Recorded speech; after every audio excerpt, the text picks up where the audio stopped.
Okay, a very this scenario where you don't have a route node. Okay, now let's uh, uh, well, before we go into this internal details of what happens in this node, at least is the high level flow of the flow of the message, is that little clear? Nice.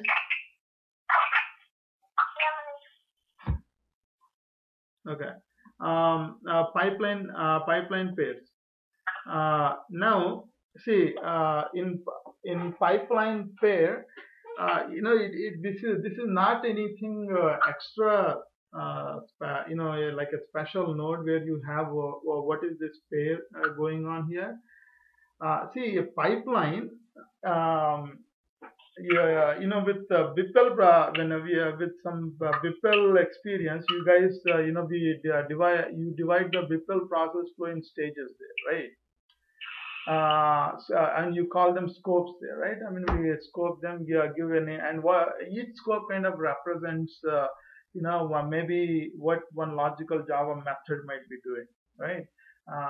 It is maybe a call out to some survey, invoking some service, and doing some exception handling, right? It's kind of a similar concept. Pipeline kind of represents maybe to think of like uh, you know one logical uh, part of the process. In pipeline, you can break up the processing into multiple stages. Okay, it's similar to scopes. And then in those stages, you can you will have like various actions that you will be doing. Okay.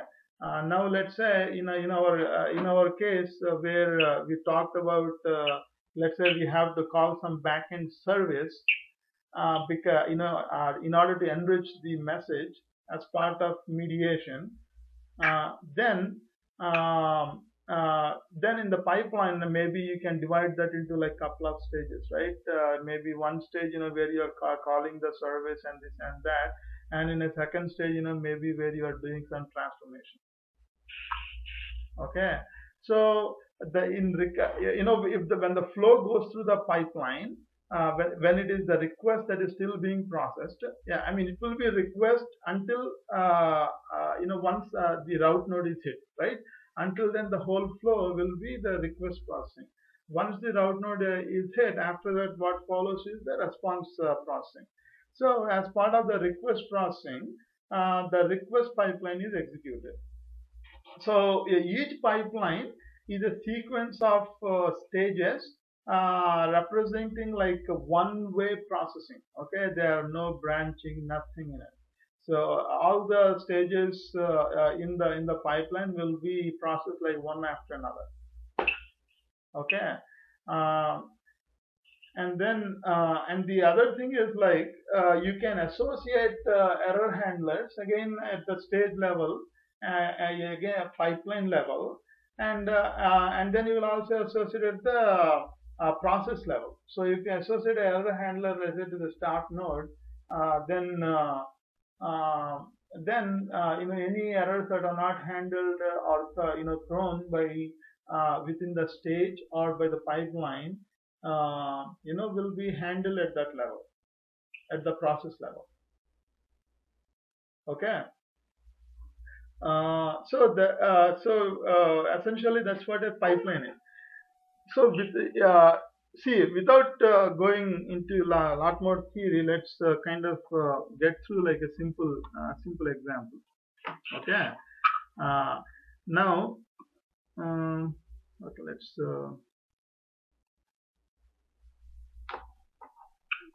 create a small project. Let's call this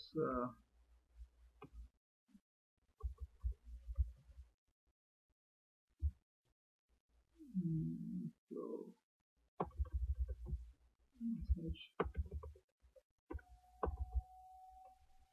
message flow and shop service.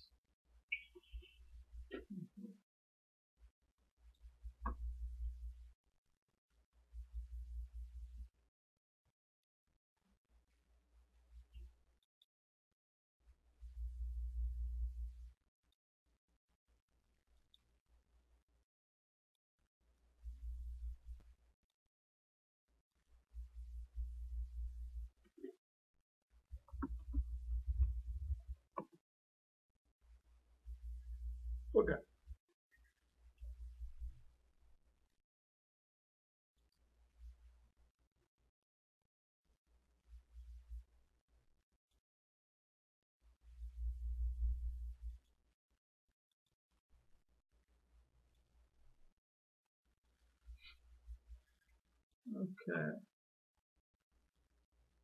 so I was looking at this repository again. Uh, See here we have this shop service. Okay, uh, let's say we are on the shop service. We have to call the create method, create operation.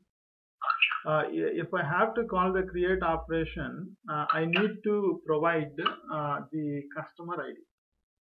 Okay, I would have to know the customer ID. Um, and in order to know the customer ID, there is another service called customer service. Okay, to this customer service, um, if you call the get method, and if you pass some this is another some like a person's ID. Okay, then so we have two IDs, right? Person ID and customer ID.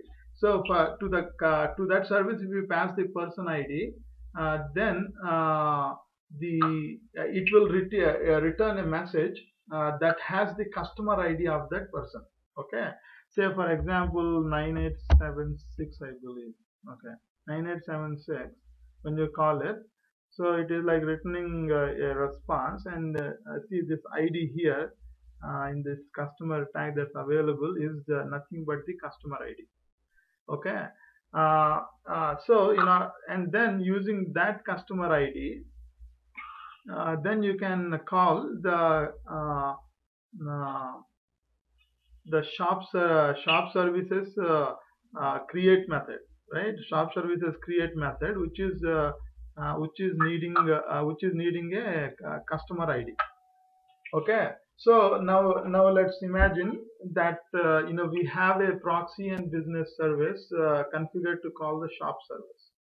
Okay, so the message that the proxy service receives, is this message, but without the customer ID. Okay, without the customer ID. So then, let's say once we receive the message, we have to do some service call out to that customer service, which will give some person ID, and it will return some message, and we will get the customer ID out of that, and then enrich this message with that data, and then call this call this service. Okay, so let's say that's what we are doing. Okay, first let's go ahead and configure the business service.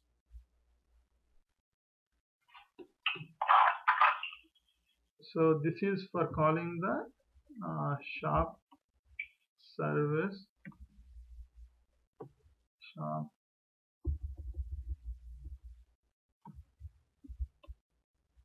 shop business service.